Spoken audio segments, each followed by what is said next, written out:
It's Corso and Catone. Listen, Mark, hold on. When I say, would you have caffeine today? What the hell is that up to? Presented by Special Sauce Podcast, Studio 42 Design, and Corso Law Group. Now for the real deal New England feel, Corso and Catone.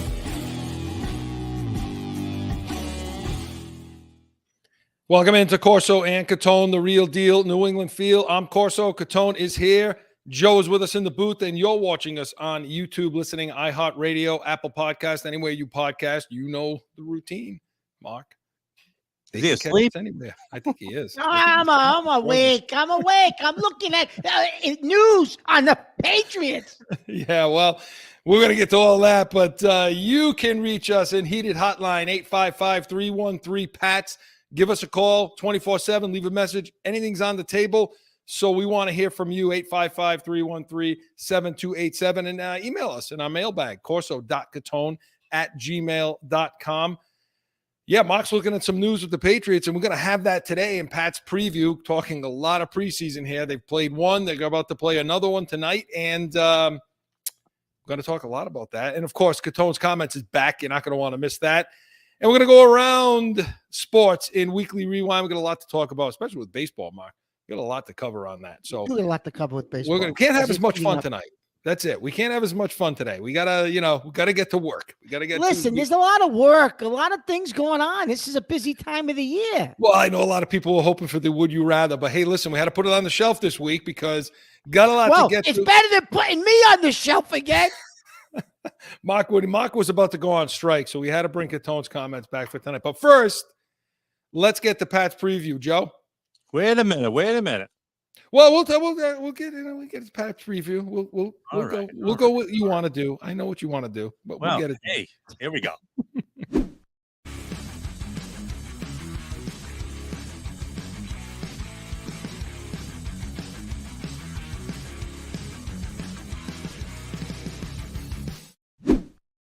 So as camp continues and preseason continues, we want to get to that 20-9 loss over the Texans. But Joe is chomping at the bit because the savior is here, Mark. The Patriots this week signed. They signed Ezekiel Elliott this week. We'll go through the contract stuff. And Joe, I think this is the savior, right? So with this, we're going to need some sort of intro for this, right? Joe, you're so excited about it, right? I happen to have something for it right now. You would. Ezekiel 25:17. The path of the righteous man is beset on all sides. Little pulp fiction action going for little Ezekiel Elliott. How long, Mark, do you think he's been waiting to put in a pulp fiction reference, a Tarantino thing? He's been dying to do That's something. like his favorite thing, is the Tarantino, those movies. I could never follow those. It confused me. It always confused me. You didn't like Pulp Fiction? No, I did. But a little weird, though, no? He's a little strange, Tarantino, though. No, he is a little strange. Joe, of course he doesn't appreciate a good piece of cinematography. Of course not. Okay. It's Catwoman here with the cinematography. You got to bring it back to Catwoman. Yeah. All right. Well, listen, let's talk about the Patriots. Let's talk about that Ezekiel Elliott pickup this week. So, Mark, he signed for 1 year. It's up to $6 million. All the numbers I can't even go through all the weirdness of You'll never see that money. Contract. But basically it's like a $2 million, $2.5 million contract because there are some attainable goals he can reach, in those incentives. Some of them he's 1,400 yards, things like that. So what do you think of the signing? Listen, Chris, I don't have a problem with signing Elliott, right? Because based on what we saw last week and based on some of the reports coming out of camp about Pierre Strong, if Stevenson gets used as much as he did last year, or even close to as much as he did last year, and he gets banged up for a couple of games, who do you have that's going to come in and play for him? So I don't have a problem per se with signing Elliott. What I do have a problem with, Chris, is the fact that you wasted 2 draft picks last year on running backs. You could have taken a corner. You could have taken a tackle. You could have taken, God forbid, a wide receiver, right, from the SEC. So you wasted 2 picks on running backs. So that is my problem with this signing, Chris, that you drafted 2 guys last year. Obviously, they're stiffs if you're going to give Ezekiel Elliott money to bring him in. And it looks like he's in great shape, Chris. It looks like he's lean. It looks like he's lost weight. He looks like he's in a hell of a lot better shape than he was last year for Dallas. So maybe he's got something and he can give you a little bit of a spark off the bench. But wasting 2 draft picks, that upsets me. Yeah, I mean, look, I'll play. I guess I'll play. I'll play this little. You're gonna play. Let's play the talk about the running back as if the running back makes a friggin' difference at all in the offense. So your point is the best point I've heard about what they did wrong. Another swing and miss in the draft as the indictment on the organization and Belichick that they can't draft for some reason. And Christ, if you can't draft. If you can't find if you're drafting a running back in the 3rd round, which is ridiculous to do, or 4th, 5th, whatever, if you can't find somebody, again, I feel like it's falling out of the ship and missing water. You know what I mean? Falling off the boat and missing the water. I mean, there's somebody out there all over the place. You didn't need to sign a big name, but okay, yippee, we got Ezekiel Elliott. Okay, all these fantasy goofs are gonna, say, well, put him on a team. He's gonna get the ball on the goal line. But if you want to play, we'll play. It's fine. I like the signing too. It's not a lot of money. I don't really care about the money because it's not my money. Spend it, you cheap bastard. Spend it. You know what I mean? I really wish they would have spent it on Hopkins. Yeah. And maybe Cook. I'd rather have Cook. He's younger. Yeah. But okay, Elliott's good. He can catch the ball out of the backfield. The intangible with him is blitz pickup. And we're going to need it. And he's good at that. So Chris, maybe that played into it too. They know if he's on the field, he can pick the blitz up. That's one of he's always been good at that. And oh God, yeah, you think we're going to need it? We might. Because he $2 million. I mean, what the hell is $2.5 million? That's fine. I don't care. You know what I mean? That's whatever. You needed another back, but you're right. It's the indictment on the organization that they can't seem to pick offensive skill. No. I don't even think they should be taking a running back anywhere in the draft anyway. Go to the XFL and find the best running back and sign him, right? No, you're right. Listen, even Stevenson, Chris, he's a good running back. Great. Okay, fine. But he was still, a 3rd round pick? Like, you still wasted a high draft pick to bring in Stevenson. And I'm not saying he's not a good back. He's probably one of the top 10 backs in the league. Yeah. However, you did waste a high draft pick to get him. The last time I checked. Relatively speaking, like you say, Chris, and you're spending that on the running back position? Okay. Last time I checked, teams are not going to the Super Bowl because of Christian McCaffrey, because of Henry, because of any of these other backs, Cook. And by the way, Chris, who else is there? And by the way, Damian Harris only signed for like 1. basically 7. $2 million, like 1.7 with Buffalo. So you could have kept him. And now you could have just kept him. Yeah, but you know what? I'll tell you this. If you're going to analyze it that way, and I don't want to spend too much more time on this, but if you analyze it that way, I think Elliott has a better chance to stay on the field without injury than Harris. Harris has been hurt every single year. Yeah, that's true. That's true. So for the number 2, but he rushed for 870 yards last year, 12 touchdowns. Better, threw only 3.8 a carry, blah, blah, blah. Yep. But all those touchdowns came at the 2 yard what was he, 3 yards and in, right? Yeah, which is fine. Yeah. Listen, if that's what we got him for, that's what we can use him for. He catches the ball in the backfield. He had a good week. The few times he got the ball this week against Green Bay and joint practices. So, and then Chris, you got the conspiracy theorists who are saying, well, Belichick signed him because he don't want Stevenson to get as many touchdowns at the goal line because he's trying to lower his contract for next year. Right. Really?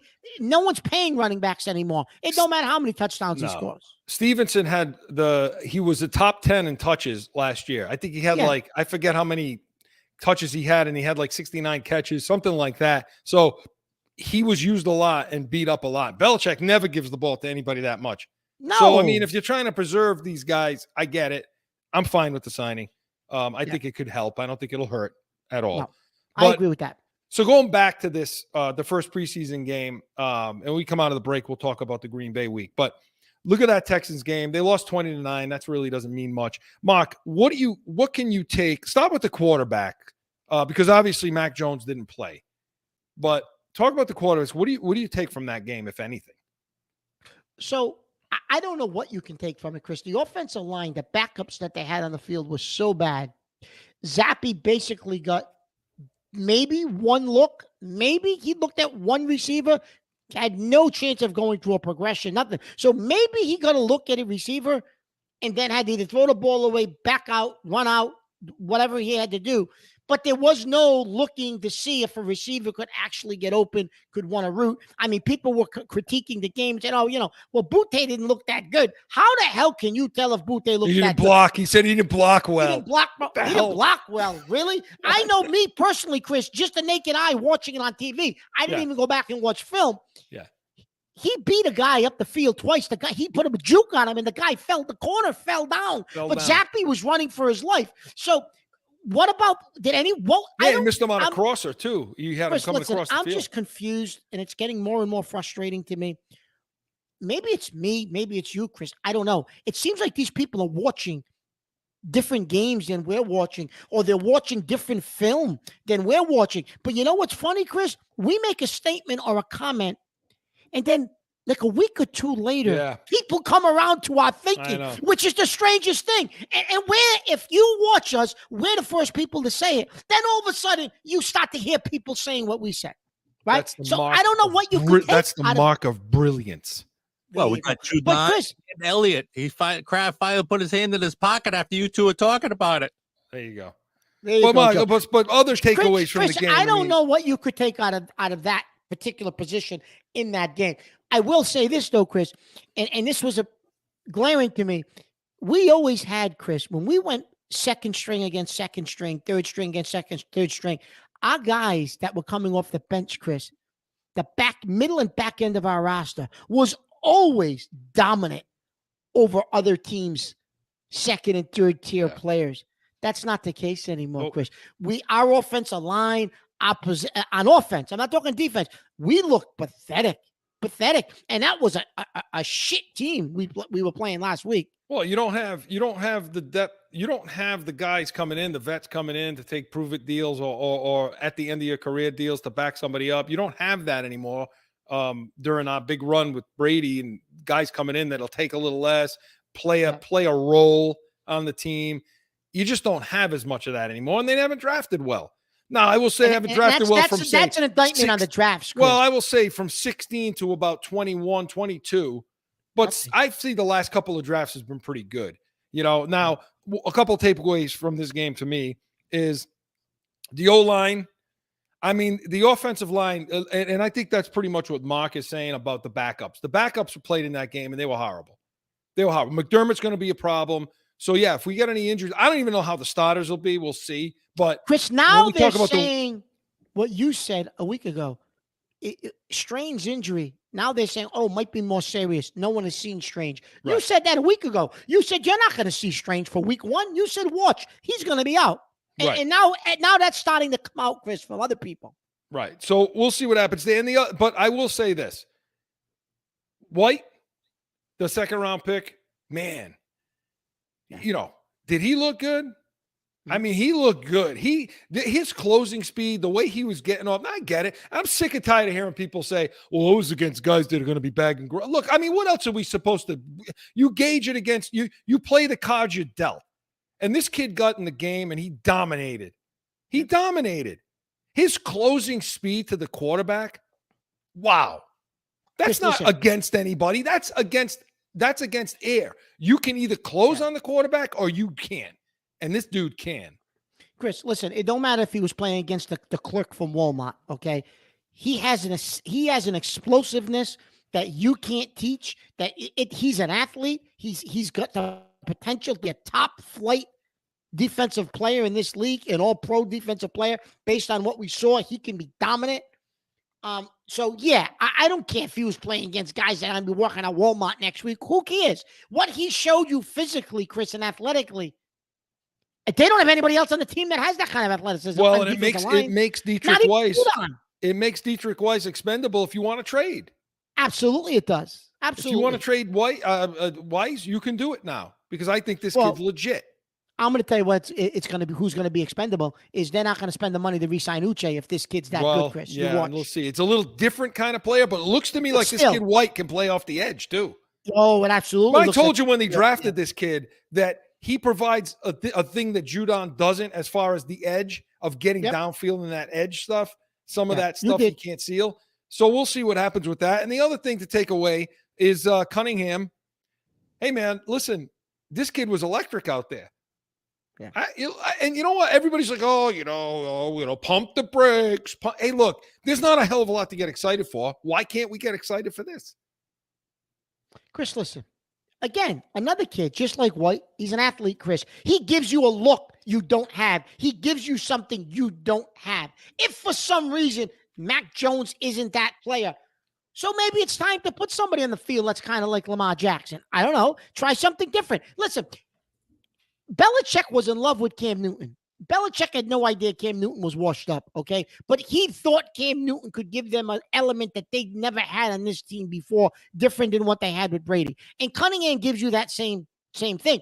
Juju Smith-Schuster, Chris, was singing the praises of Cunningham, and he said the kid is a player, and he's an athlete, and he has what it takes to be a quarterback in this league. That's coming from players, Chris, are telling you that, right? Yeah. So they're obviously seeing something. Listen, he's not going to contend for the starting job. I'm not saying that, but that's a kid you got to keep on the roster. You can't put him on the practice squad. He won't clear waivers. You're going to have to keep him as your third string quarterback. And he broke Lamar Jackson's all his records at Louisville. Yeah. I mean, whatever that means. But you know what? Still, he's an electric guy that can provide, you're right, provide something. Chris, listen, if Zappy showed enough in preseason and you could trade him to get something tangible, good in return, I'd let Cunningham back up and get what you can get for Zappy. Because unless he gets injured, Kraft is never going to let Belichick replace Jones with Zappy. That's not happening. So, let this kid Cunningham back up. Who cares? Yeah. And the injury, the big signing, the big savior, this Gilsecki injury now. So he goes down with a shoulder. I don't know. I guess it's some sort of a dislocation, but partially sprained or partially separated. And they're saying, well, they think he'll be ready for think he'll be ready for week 1. They're hopeful that he'll be ready for week 1. He won't be ready. You know how that goes. You're not going to see him week 1. Absolutely not. So what does this mean? I mean, I could tell you what I think it means for this offense. Well, you mentioned it, Chris. You said that you thought that they were going to play a certain style with the double tight ends, and now they're not going to be able to do that, right? Well, you thought they were going to play 12 personnel? I think there was going to be a lot of 12 personnel. Right. Yeah. Normally you see a lot of 11, 1 tight end, three wide receivers, a back and the quarterback, obviously. So, but now with them, you play 11 personnel when you have the receivers to do it. When you have the kind of talent you need to play that 11 personnel, 1 back, 1 tight end, 3 receivers. Yeah. We don't have that kind of talent at the wide receiver position. So we were relying on this kid to play a lot of 12 personnel to switch it up, 2 tight ends, 1 back, to give different looks and schematically be okay on offense. Well, if this kid's out, you don't have a so-called there, you don't have a backup, you don't have anybody worth anything behind them. So now you're limited to what your personnel packages are as long as he's out. So yeah, it's a problem. I don't think he's that great of a player to begin with. I said it from the beginning, but still, he's there. He's your guy. I mean, he was not having a good camp. He was having a poor camp to begin with. But Chris, listen, again, let's go back to the draft, right? This was a deep tight end class. You couldn't have taken a tight end at some point in this past draft, knowing, okay, you're taking Gesicki, but other than even Gesicki and Henry, other than those 2 guys, you have nothing in the tight end room. So why wouldn't you have drafted one when this draft was so deep in the tight end class? Right. That was one of the stronger and deeper classes in this past draft was the tight end position. We took nobody. Nothing. We just passed on them all because we had Gesicki. You knew you were going to run a lot of 12 personnel. You should have had something there. So listen, so that to me is what we could take from that game. I want to get to we're going to go to break. I want to come back and go to get to the Green Bay week. They kick off Green Bay in about 45 minutes from now. So we want to talk about Green Bay. We want to talk about the week that was. So all that and more, Joe. Right on. It's the Special Sauce Podcast. You like the song? The sauce is good. This is start off its finance drive. Train them, trust them, and let them lead. With your host, Marc.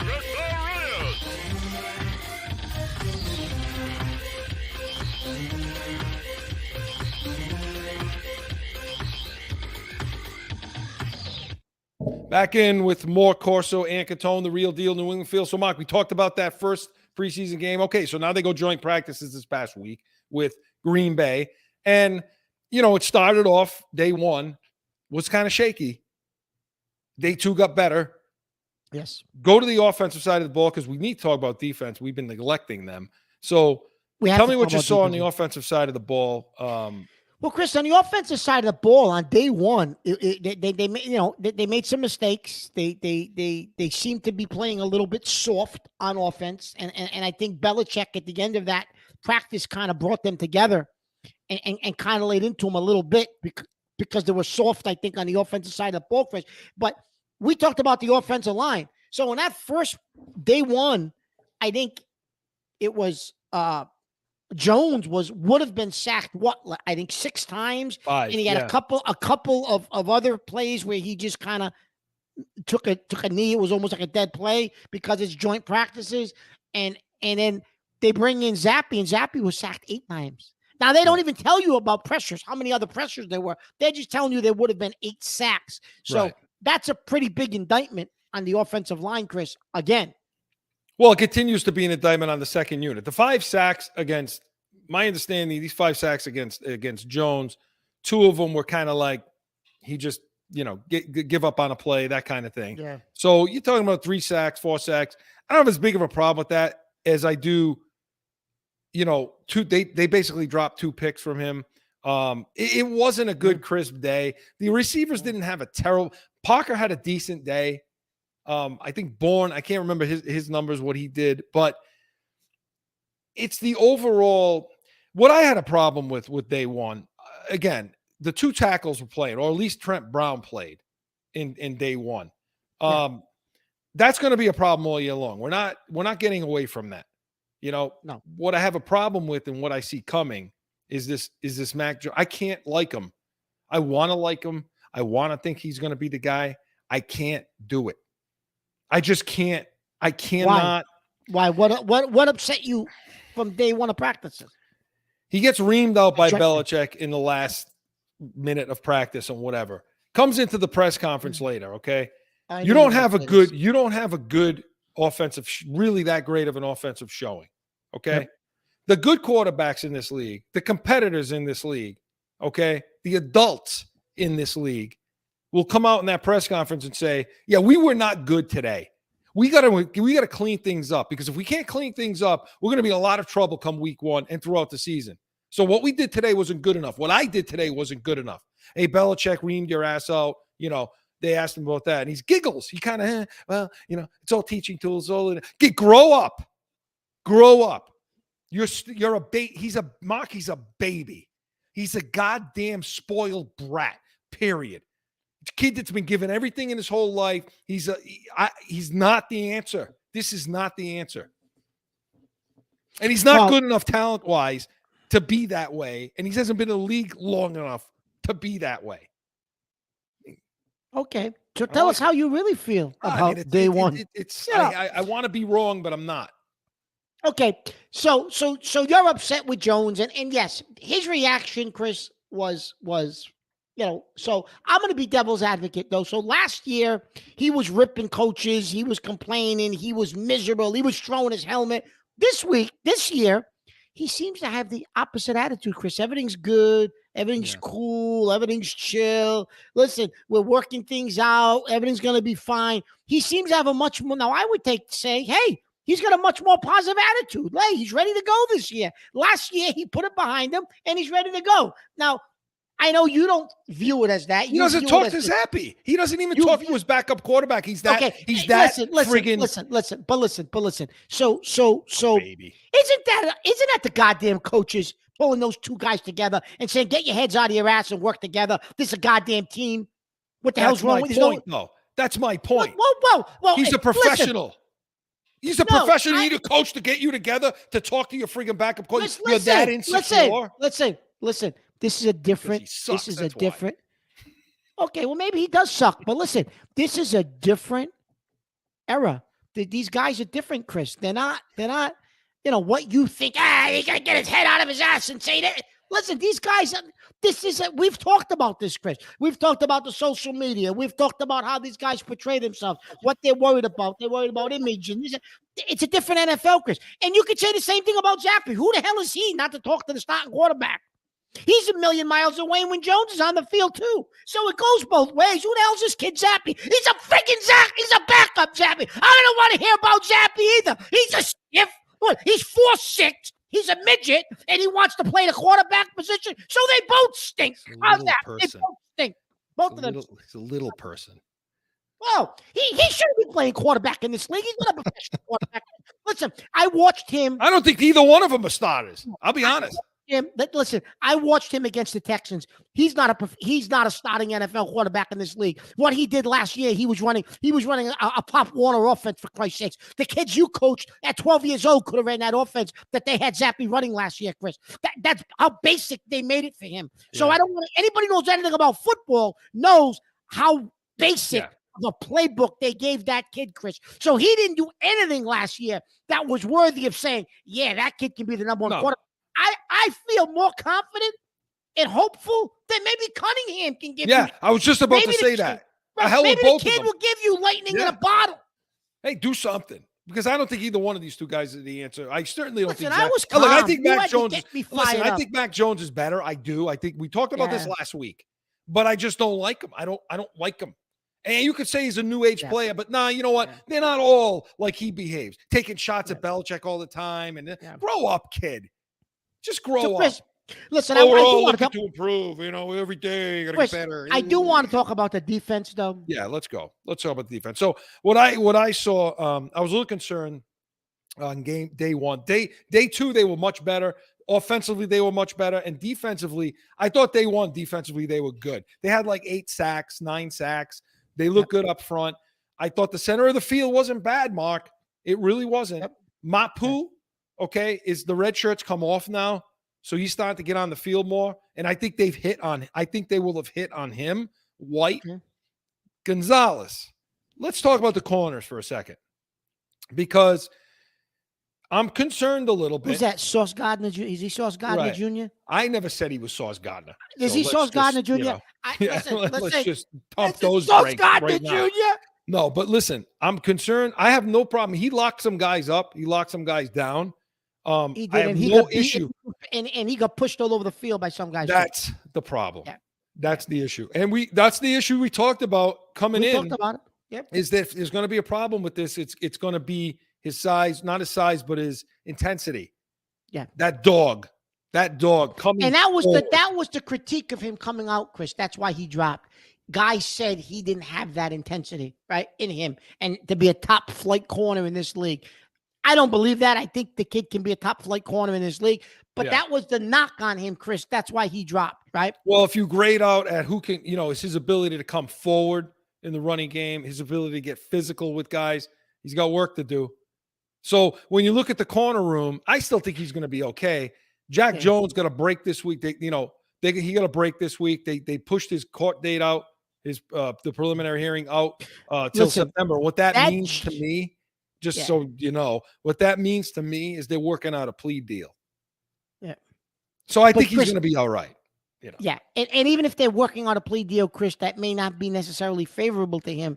I think his lawyer is skillful enough to make sure that nothing happens until after the season is over, and she'll keep pushing things back. She's worked that. She's worked this right. She worked the PR portion of this really right. So absolutely. I think, Chris, my concern, Jonathan Jones hasn't been on the field in like 10 days. I know. Yeah, and that's a concern because Marcus Jones got a little bit abused out there, and so you need Jonathan Jones. You're going to need him because what's going to end up happening is they may have to kick Mills back over the corner. Yeah, and we don't want that to happen. No, we don't want that because we want him playing safety. I think he's going to be good at safety. I think the safety room is strong. Yeah. The problem is the center field safety room isn't as strong because you're talking about Phillips, you're talking about Mills. But I think Mills can grow. I think Mills can play that position, Chris. I think. But here's the issue, Chris. The thing with Marcus Jones, I think everybody expected him, Chris, to take that next step after his very encouraging rookie season, and he really hasn't taken that next step, Chris. If anything, it sounds like he's regressed a little bit on the defensive side of the ball, and I don't know why that is. Yeah, I mean, you know what though? The thing with him is he was like this last year too, and we said, well, he's a rookie. He's one of those guys that's just a football player. Yeah, he is. I don't say he's Teddy Bruschi, but Teddy Bruschi was never great in drills. He was never great in practice, but you put him on a football field and he just plays. He just makes plays. And I think Marcus Jones is kind of one of those guys, that just makes plays, and so we'll see. I mean, Jonathan Jones is going to have to get on the field. They got called out, Chris, for their physicality on day one of that. I loved it. Practice. Right? Loved it. They got called out. And then day two, the defensive backfield played better, right? Because they got called out for lack of physicality in day one and kind of got roughed up a little bit. So that isn't a good sign when you're playing against week one. When you got your buddy coming in, AJ Brown, No, you're right. I mean, he can abuse them. But what I thought you were saying was they got called out for being too physical. The defensive front led by Judon. No, the defensive front did. I was talking about corners, though. Yeah, no, I'm with you. But the defensive front, they laid it on Green Bay, and they were they were after the plays, nasty, pushing, shoving, had to get talked to by the coaches. Love it. And Bill was sitting in that room loving that. So, okay. That's going to be a strength. They're going to have to dominate for this defense to be good. The defensive line is going to have to dominate. So quickly, give me a minute. Give me 1 minute of what do you expect to see tonight in this game? I don't expect to see much, Chris. We're still not sure if the starters are going to play at all, and if they do, how long. So that's my issue with these joint practices, Chris. They do these joint practices, and then now come the game itself, you don't see anything. What are they going to play? Zappi and Cunningham and play Jones for a series? I don't know. So I'm interested to see if the starter's playing for how long, Chris. And if we do, I really want to see what the corners look like if Green Bay plays Dubs and Watson at receiver and they're starting receivers. I want to see what that looks like. And Chris, I have to see what our receivers look like. I'm sure he's not going to play because he got carted off the field. He left the field. No one saw him again. And that was early in practice on Thursday. Was it Thursday, Friday, whatever day that practice was? I think it was Thursday's practice. He gets carted off the field, Chris. And nobody saw him, supposedly. A surprise. He's made of glass. Not carted. He walked off the field, but allegedly it was his shoulder injury. Last week, I told you he was going to get hurt this week, and that just opens the door for Butte. What I'm looking for real quick is I want to see the off-ball linebacker performances. Yeah. I want to see Mapu out there. I want to see what he gives. I want to see if White can Chris, repeat. I don't know if White's going to play tonight because he wrapped his ankle. Was it the end of those joint practices? Okay. So you may not see him tonight. I'm not sure. You might, but I have a funny feeling they'll rest him. Yeah. So the guys to look for to me are Mapu. Look for the cornerback play, like Marc said. This Butte, let's see what Butte can do now that I think now he's going to kick up to the number 5 spot. Yeah, he will, because if Thornton's not in there, he's definitely going to. And let's see how they lose Malik Cunningham. They gave him a few snaps during the week at quarterback, and the rest of the time he played wide receiver. So let's see what happens, Tonight we'll talk about all that next week, and in your heated hotline calls, make sure you call in. But Pat's preview was presented by Special Sauce Podcast. What's your special sauce? SpecialSaucePodcast.com. Hey, when we come back, buckle up. Catone's Comments is next.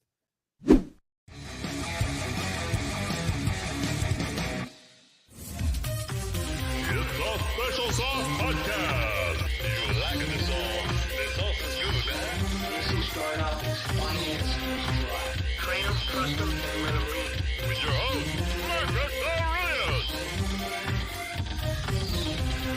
Tune in to Special Sauce Podcast wherever you podcast. What's your special song? Time for CATONE'S COMMENTS! So I came to the realization this week, well, more than this week. It's been for a while. I'm getting old, right? I'm starting to get old. I'm starting to get grays on the side. Those of you that are watching us on YouTube, you can see the gray hairs on the side. I'm starting to get old. But listen, nobody told me what was going to truly happen to me when you get old and what types of things start to happen to your body, because your body begins to disintegrate as you get older.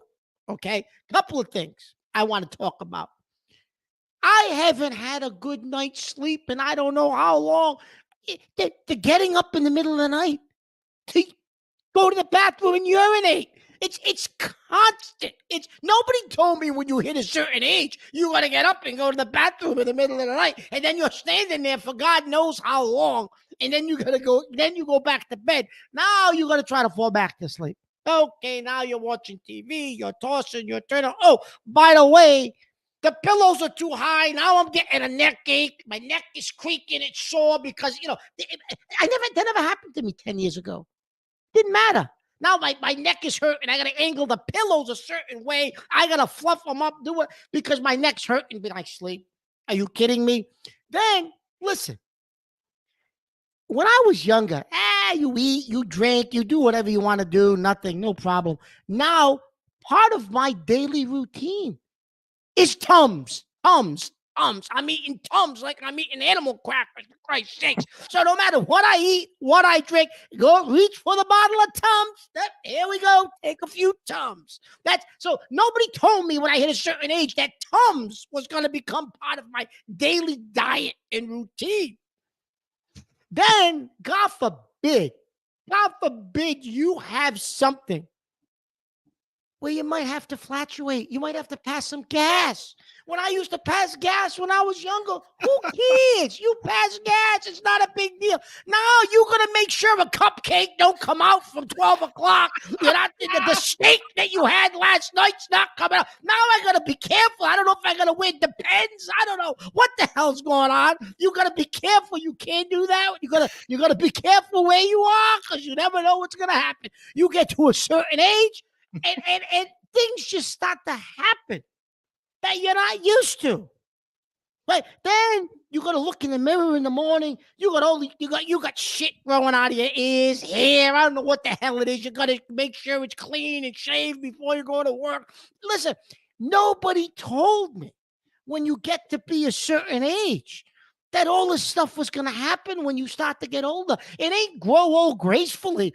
Your body just begins to break down. I don't know. Chris, Joe, maybe you're not old enough. You don't know what I'm talking about. You guys are babies, like puppies over there. No idea. Well, we'll just turn that segment into a public service announcement, at least. He doesn't know what's going to come out. God, imagine your poor wife. Imagine being next to him.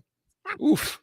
I don't even know what to say. I mean, I see a cupcake anywhere near me, man. I'm punting you right out of the window. I don't even know. Listen, he's right though, Joe. Listen, he's right. Well, first of all, with the pillow, I bought these My Pillows. Okay. Oh, here we go. Joe, here we go. Because listen, You gotcha. You got me. But listen, I'll tell you something. The 2.0 one, it's cold. It's got this material on it that's like cool. Does it work? Yes. But the problem is, I'm with you. All of a sudden, several years ago, I couldn't figure out I couldn't find a pillow. Like I sound like the damn commercial. I couldn't find a pillow that would help me. My neck is all messed up. I can't, everything hurts. I'm with you, man. And then when you get out of bed in the morning, doesn't everything hurt? I got pain from head to toe. It takes me like 10, 15 minutes just to, now, Chris, feel okay. 5-6 years ago, you didn't feel like that, did you? No, and I weighed more then. Right? So I'm with you. And the Tums, Joey's right. I'm taking throughout the night, I don't know what it is. You get like that throughout the night. You get like heartburn. You feel like you want to, and like, look what the hell we're talking about. We are Seriously. you Look talk at about you two dinosaurs. talking about- It's like 6 Tums a night, to say nothing about how many times I'm getting up to go to the bathroom. You do too, right? We turned the show into, it was supposed to be a sports enthusiast sort of analytic show. Horrible. We're talking about you two. Well, it affects it. It affects all of our, affects sports because it affects our mindset. It affects the way This guy eating cupcakes and Tums all day. I don't think anything's going to work properly. No, but listen, you know what's happening right now? I have a slab leak in my house. Okay. So You haven't fixed that yet? Did they find they're in the process? Oh, they got to reroute it. So now they're like, well, anyway, the point is, I can only turn the water on. It's a cold water line, so it's a real problem. I can only turn the water on when you're going to use the water. That's it. Okay, so like at night, you go to bed, everybody goes to bed, the water goes off. So you only get one flush, right? Whatever the water filled up in the tank, you get that one flush, and then you got to turn the water back on. So you got like 6 toilets in the house. You only get like, so now I get up and I go the second time I get up, I got to walk around the house looking for another toilet that hasn't been flushed once. And then if I can't find that, I got to go in the garage and I got to turn on the damn water, then go to the bathroom, then go back out, turn the freaking water off. This is what my routine is. This is in the middle of the night. For the past 2 weeks, this is what my routine. Yeah. This CATONE'S comments has been a public service announcement to not get old. Don't do it. Don't get Don't old. get old. Do whatever you got to do not to. Yeah. Hey, he's right. Listen, it's the He's truth. Right. I wish you were wrong, but you're not. So let's give up. Let's just give up now. Let's do it. Marc's right. So that's what we're going to do, Marc. Everybody's going to give up. So good stuff. CATONE'S Comments was presented by CORSO Law Group, Arizona's leading criminal and traffic law firm, CORSOLawGroup.com. Allow us to be your voice. Hey, we come back. The week that was, we're going to talk about everything to do. Well, a lot of things that happened this week that kind of scratched our heads and a lot of baseball too. And that's all coming up. It's that time again for a timeout for a message from one of our sponsors. No one ever thinks they will be in the need of a criminal or traffic lawyer, but things happen. CORSO Law Group is Arizona's leading criminal and traffic law firm. Their 20-plus years experience and attention to detail has helped thousands of people all across this great country who found themselves in a situation in Arizona. So whether it's a traffic ticket or if you need reduced DUI or more serious issues, call or go online to CORSOLawGroup.com and talk with these expert attorneys who I know will help you. CORSO Law Group.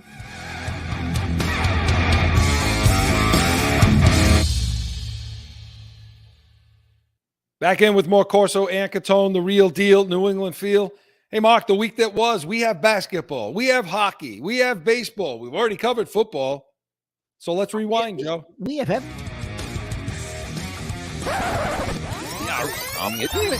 going back through the week, about a weekly rewind. So, Marc, a lot of things happened this week. Let's start with the Porzingis situation. So, for the Celtics. So, Porzingis, the new sign, the number 3 now, the big 3 is he's the number 3, 7 foot, whatever. He now has a foot injury, or has had a foot injury. And so it all came about because he wanted to play in this, the World Cup, whatever they're doing, the FIFA thing, for his country, for his home country. And somebody decided that he's not going to participate in that because he's got this foot injury. And I know the name, but I never pronounce it right. So I'm not even going to plant whatever. I'm not going to. Yeah, there you go. So first of all, whose choice was this? Was this Boston's choice or his to not play in this? And 2, should we be worried? Should we really be worried about this? Well, listen, based on what happened with Gallinari last year when he blew his knee out in the same thing, the same FIBA, whatever that gets called, right? Obviously, the Celtics are going to be cautious. Now, Porzingis has had a history, Chris, of injury issues, right? So last year was the first year that he really put in a full season. right? In the last 2 or 3 years. And yes, he had a great year. He put in a full season. However, there was no talk of that injury during the course of the year. So when did it come about? It came up after the season ended? I don't know. It seems a little fishy to me that all of a sudden this tournament comes about and now he has this injury that hasn't healed and he's going to be on the shelf, but he should be ready for the opening of training camp. I don't know, Chris. I don't know if he's really injured or if it's just they don't want him to play in this tournament and he don't want to disappoint his country and agrees with the Celtics to say, yeah, it's an injury. I don't know. But I will tell you this. If it is plantar fasciitis, that sometimes, Chris, can linger, not just for 4 to 6 weeks. That can be months. So now you'll end up with a 38-year-old Al Horford, 39 years old, whatever he is. You got Robert Williams, who doesn't play more than 15, 20 minutes a game. And now you'll have another big man that's injured. That would be a problem if he legitimately is injured. Yeah. Anytime I see a big man over 7 feet tall with a foot injury, that's bad. I have an issue with that because again, this is the side and it isn't like, okay, this is a team that's loaded with depth at the center position. You have injuries. I mean, Robert Williams is chronically injured. Horford is injured a lot and his age is a problem. So now you get your other big man that now has a foot injury and we don't know, how long that's going to last. And if you put it on Celtics talk and Celtics terms, anything they ever tell you about an injury, you can add time to it because they're never honest about these injuries, Marc. So I'm concerned about it because he's your number 3. This is not like Grant Williams is hurt, or even Marcus Smart for that matter. This is the guy you're relying on, and I don't think they can win without him. I really don't. I don't think I'm talking about the playoffs now. I'm not talking about. Well, because you got rid of Smart and you got rid of Grant Williams, 2 contributors last year who gave you a bunch of minutes and scored points for you. So if Porzingis is going to be out for an extended period of time, Chris, that's a serious problem, a major problem, because he was brought in to be that big 3 for you for a couple of years. I'm hoping, Chris, maybe he's a little banged up and they just don't want to chance him going over there. Yeah. Like they did with Gallinari, and then all of a sudden something that in 2 or 3 weeks will feel better turns into 2 or 3 months. So I'm hoping that they're just erring on the side of caution. But who knows, Chris? You're right. I'm nervous because if it's legitimate and he's out for an extended period of time, we have a major problem. Major problem. It is, and not too many pieces to trade with. Also, if you have a problem, so you got to hope for Williams to be have 1 year of some injury free. And so the schedule was released this week. They open up against the Knicks and then they get Miami at home. And talk to me about this. I don't even understand that this in-season tournament they're going to play in Vegas where they're going to be versus the Nets, Raptors, Magic, and Bulls. And this all happens November 10th through the 28th in Vegas. What the hell is this? Here's what I'm trying to figure out, Chris. I'm assuming these games count towards your 82 game record. I'm assuming, right? So they count. And I don't know, Chris, what are they going to, it's almost like they made it like they do this in Europe and other parts of the country where they have these types of tournaments. So I don't know. Are they trying to like spice up what goes on because for ratings purposes that they're trying to figure they'll get ratings? I don't understand the point of this. And what are they going to deem a mid-season champion? Like, I don't quite understand what the point of this really is. And I've tried to do some reading on it. It really makes no sense to me, Chris. I don't understand soccer does it, but it's because they don't have it's because they don't have a playoff.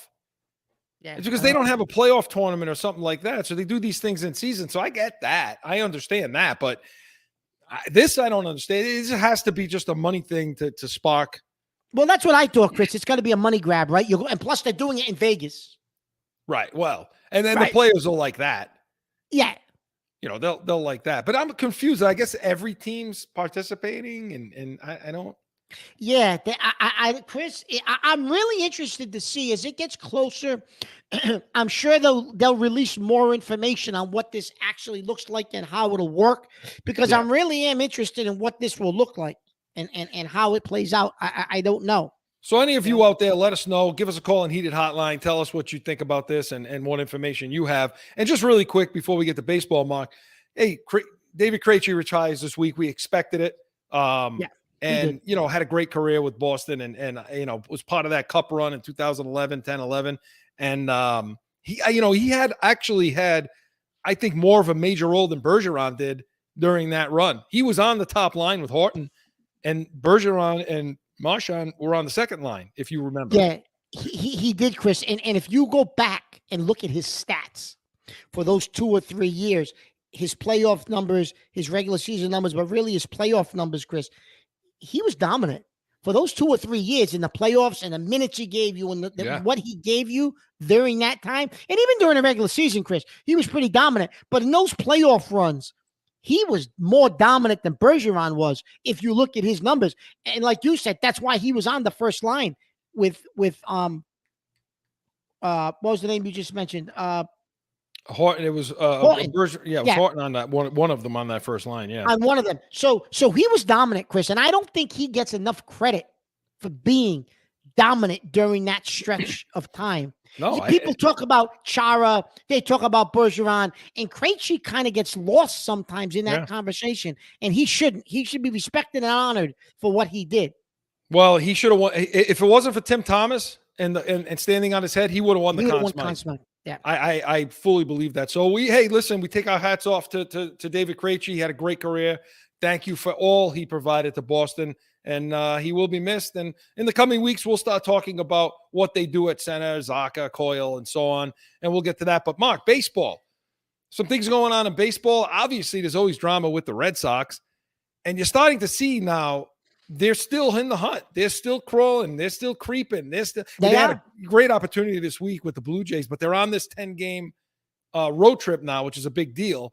And are we saying now, you should have got an arm, damn it, at the deadline? Yeah, absolutely, Chris. So now, so they've got, Whitlock's back, Sale's back. I believe they're getting Taylor Houck back, right? They got some arms back from injury, and according to Bloom, well, those were our additions, and to go back to that stupid comment about the chance of winning and your percentage of winning. But yeah, Chris, listen. So the Astros go and get Verlander, right? They get the Mets to eat the contract, most of it. So you're getting him just for some prospects. Well, Jesus Christ. You can't have it both ways. If you're going to make a run, and this goes back to the trade deadline, well, why couldn't you have convinced the Mets to eat some of Scherzer's contract, which they are for Texas? It costs prospects. But over the last 3 years, Chris, Bloom has stockpiled so many middle infielders. I don't know what you're going to do with them all. They're not all going to be in the major leagues. So get rid of some of them. Unload them. What are you going to do with all these middle infielders? Unload them. If you could have gotten somebody during the trade deadline and you had to give up 2 or 3 of those guys, who cares? Give them up. It doesn't make a difference. You can't use them all. So I don't quite understand what he's doing. So you're a big market team. They're playing like your organization is acting like a small market team. We'll write it out and see what we got with what we have because we don't want to take on salary or spend money. But yet your manager and your players believe you're a big market team and want to be treated like a big market team. Okay? So down the stretch run, Chris, they have 3 upcoming games against they're playing Washington. This past week they played Washington. They're in the middle of a series right now with the Yankees. They're going to play Houston. And then when they come back home, they got the Dodgers. So between now and August 27th, Chris, you're going to figure out what the Red Sox, if they're going to make a push during the month of September, because you've got all those teams coming. You got Yankees, Astros, Dodgers. I know the Yankees stink, but it's still a rival, right? It's going to irritate. It's going to irritate you. It's going to irritate Boston fans because they're going to come up this short. Yeah, they're going to come up this short. You're right, Chris. And for those of you listening, I'm holding my fingers together really, really close. And listen, you had the prospects, Chris. to go get somebody to put you over the edge. And Jesus Christ, isn't that your job as the president of this team to go get the players, to go get that one addition or two additions to put them over that hump because you're almost there now? The Yankees have faded, right? The Yankees are fading. They just got swept. They got swept by Atlanta. They're fading. Yankees are finished. That organization needs a reboot. They need to be blown up. But the Red Sox, in contrast to the Yankees, they're right there, Chris, and they could do it. They could, but they didn't make the additions, Chris. So, and Boston fans are pissed. They're going to be pissed. They should be pissed because nobody told them that they're not a big market team anymore. And nobody, and by the way, nobody told Cora or the players that they're not supposed to be a big market team anymore. And I'm tired of hearing about, we're ahead of where we projected to be anyway. So this, nonsense. You should be going for it. So Mark, looking at this wild card race, you're talking about, Tampa Bay is 5.5 up for the first one. I don't see them relinquishing that, but you got Houston, Toronto, Seattle, Boston. Those are the teams that you kind of, you're chasing. So, and maybe not even so much Houston at this point, but Toronto, Seattle, Boston. What do you make of this race? I think Houston's a lot, Chris. I think it's going to be between Toronto, Seattle, and Boston. And Seattle's red hot. Seattle, Chris, you talked last week about these teams. You make an addition or two, they get in as a wild card and they go on a run and they can win the pennant. Seattle looks like one of those teams. If they somehow can get over the hump and get by Toronto, Chris, they look like one of those teams that could make that run. They just have the makeup of that type of a team. However, the Red Sox play Toronto again in September, Chris, before the season ends. The Red Sox have every chance to overtake Toronto and Seattle. They're not going to catch Houston, I don't believe. I think Houston's a lock, and I think Tampa's a lock, Chris. I think it's going to be that last spot. You're going to be fighting right up until the end, unless they collapse with this next 9-10 game schedule. They do have a tough 10-game stretch. Unless they collapse during that 10-game stretch, Chris, if they can hang in there until September 1, listen, you're going to be really pissed if you're a Red Sox fan. You couldn't give me a pitcher, one pitcher. Yeah. You couldn't have brought in a pitcher for me? Really? Well, we'll see what happens, and let's see how close they get it. And keep in mind, Boston fans, keep in mind the last World Series participants, a lot of them have been wildcard teams. Yes. So it's possible to do. So good stuff. We'll keep track of that every single week. But CORSO and Catone was presented by Studio 42 Designs, studio42designs.com. I think I got that reversed, Joe. It's studio42designs.com. But listen, get on, watch. All our shows are up for you to listen to, watch, subscribe, give us that thumbs up, and come back next week, 7 p.m. Eastern. We're going to have Catone's comments, of course. More Patriots talk, our reaction to this Green Bay game, and your calls, emails, anything you bring to the table, we will be ready. We are CORSO and Catone, the real deal, New England feel. See you next Saturday. Find CORSO and Catone on iHeartRadio, iTunes, or wherever you podcast. And subscribe to the YouTube channel, CORSO and Catone, and catch the chaos at 7 p.m. on Saturday.